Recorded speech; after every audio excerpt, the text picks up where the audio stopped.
Meg did not take orders well. I knew this.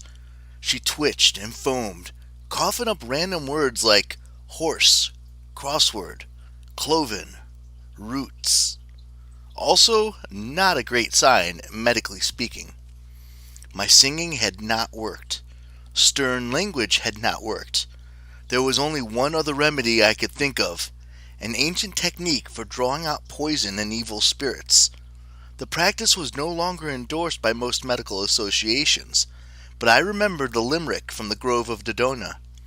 The line I had lost the most sleep over was forced death and madness to swallow.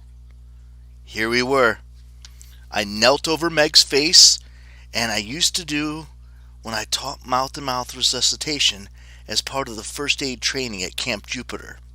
Those silly Roman demigods were always drowning. "I'm sorry about this." I pinched Meg's nose and clamped my mouth over hers. A slimy, unpleasant sensation, much like what I had imagined Poseidon experienced when he realized he was kissing the Gorgon Medusa. I could not be deterred.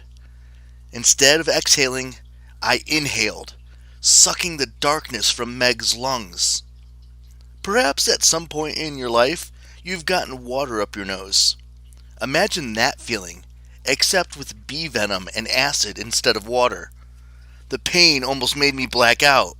A noxious cloud of horror flooded through my sinuses, down my throat, and into my chest.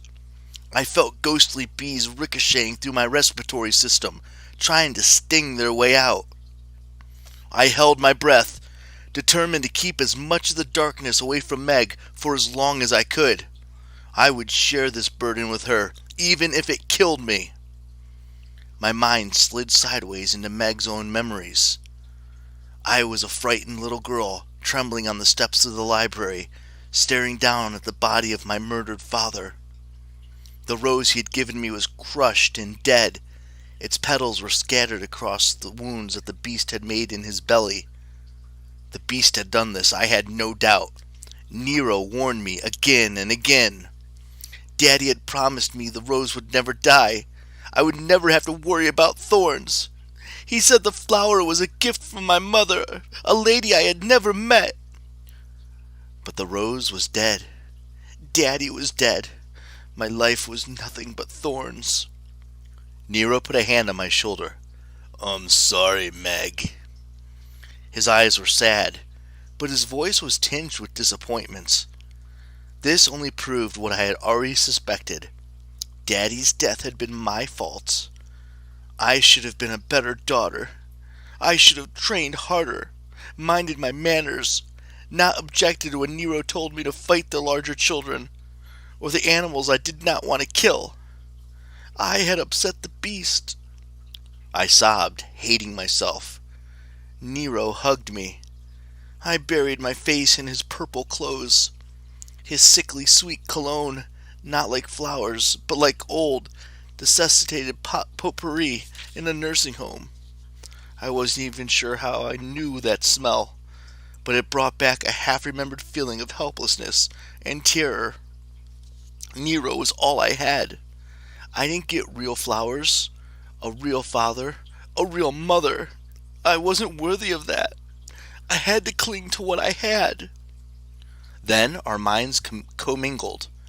Meg and I plunged into primordial chaos, the miasma from which the fates wove the future, making destiny out of randomness. No one's mind should be exposed to such power. Even as a god, I feared to go too near the boundaries of chaos. It's the same sort of danger mortals risk when they ask to see a god's true form. A burning, terrible pyre of pure possibility.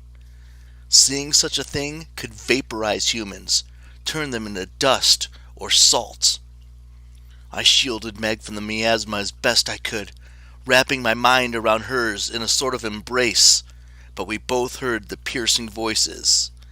"Swift white horse," they whispered, "the crossword speaker, lands of scorching death."